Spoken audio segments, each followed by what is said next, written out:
चलिए देखिए बच्चों, आज इस वीडियो में हम बात करेंगे एक ऐसे सवाल की जिसमें आप लोगों को जो अवयव है उसका मल्टीप्लाई किस प्रकार से किया जाता है उसको आप अभी एकदम बढ़िया से जान जाएंगे, क्योंकि उस पर आधारित एक अच्छा खासा प्रश्न है। प्रश्न को पहले देख लीजिए। प्रश्न कह रहा है कि x के किस मान के लिए, x यहाँ छिपा है, x के किस मान के लिए ये वैल्यू 1 2 1 1 ये पूरा जो मैट्रिक्स है वो 0 के बराबर होगा। तो आपको सिंपली करना क्या है, देखिए पहले हम थोड़ा सा एक चीज बताना चाहते हैं, उसके बाद आपको तो सवाल बताएंगे। अब इसका अगर मैं आपसे कहूं कि कोटि बताइए तो आप कहेंगे ऐसा है, पंक्ति कितना है 1, कॉलम कितना है 3, तो इसका बन जाएगा 1 × 3।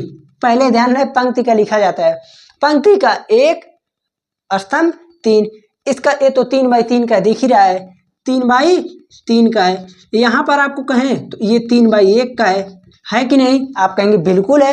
तो अब ये बताइए इन दो मैट्रिक्स का एक का स्तंभ दूसरे का पंक्ति बराबर है कि नहीं? है। इन दोनों का बराबर है कि नहीं? है। तो अब किसी एक को मल्टीप्लाई कर लीजिए, किसी एक का, जैसे या तो इसको इसके साथ कर लीजिए या तो इसको इसके साथ, किसी से भी करें बात वही पड़ेगा।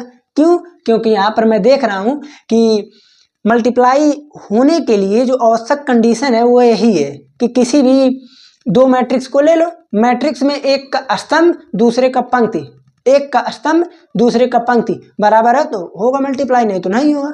तो पहले हम करते हैं इसका। तो जब इसका मल्टीप्लाई होगा तो ये बताइए कितने का बनेगा? तो आप कहेंगे 1 3 का बनेगा। भाई 3 3 गायब हो गया, सेम है ना, तो 1 3 का बनेगा, यानी एक ऐसे, एक पंक्ति 3 स्तंभ। तो चलिए देखते हैं कैसे।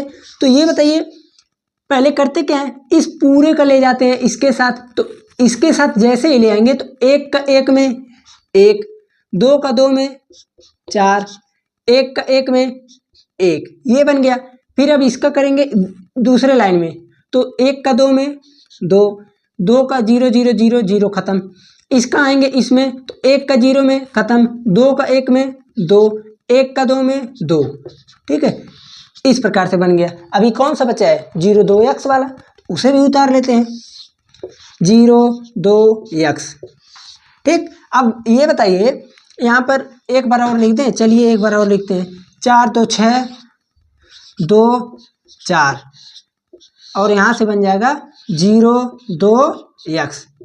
अब आपको दिख रहा होगा ये बन गया 1 3। अब देखिए 1 3 का 1 × 3, और ये बन गया 3 × 1 का, 3 × 1 का। तो अब जब मल्टीप्लाई करेंगे तो कितने का बनेगा? आप तुरंत देख के बताएंगे 1 × 1 का बनेगा, 3 3 खत्म हो गया।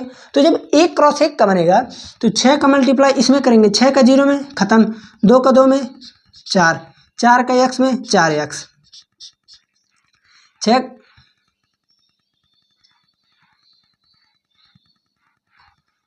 हो गया। एक ही एक का ना बनेगा, एक ऐसे रहेगा एक ऐसे रहेगा, तो 1 1 का बन गया, इक्वल टू किसके है? 0। 4 बराबर है -4x के, तो x बराबर है -1 के, ठीक है। x की वैल्यू यहाँ से फाइंड हो गया। कोई प्रॉब्लम तो हमको नहीं लग रहा है होगा, ठीक है, ठीक। मल्टीप्लाई कहीं अगर गलत, जैसे इसमें क्या है मैथमेटिकल में अधिकतम जो अवयव और डिटर्मिनेंट की बात की जाए तो सबसे ज़्यादा इसमें संभावना रहता है कि कहीं इधर उधर अंक मिस्टेक हो गया होगा। जब बोर्ड एग्जाम में आया था सवाल सारणिक से, सभी को सारणिक में आता था वो सवाल, सभी हर एक को आता है, जो तनिक भी अगर पढ़ना समझ रहा है तो कर लेगा वो।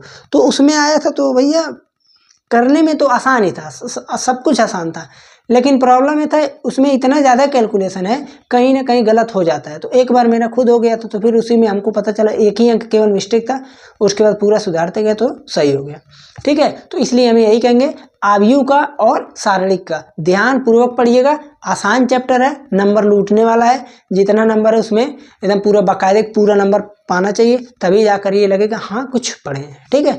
तो चलते हैं, मिलते हैं फिर अगले लेक्चर में। अगर कोई समस्या हो तो दिल खोल के कमेंट में बताएं, लाइक वाइक करते रहिए, शेयर वेयर भी करते रहिए, क्योंकि आप भी पढ़ेंगे, दोस्तों को भी पढ़ने का मौका मिले, सभी को पढ़ने का मौका मिले, ठीक है।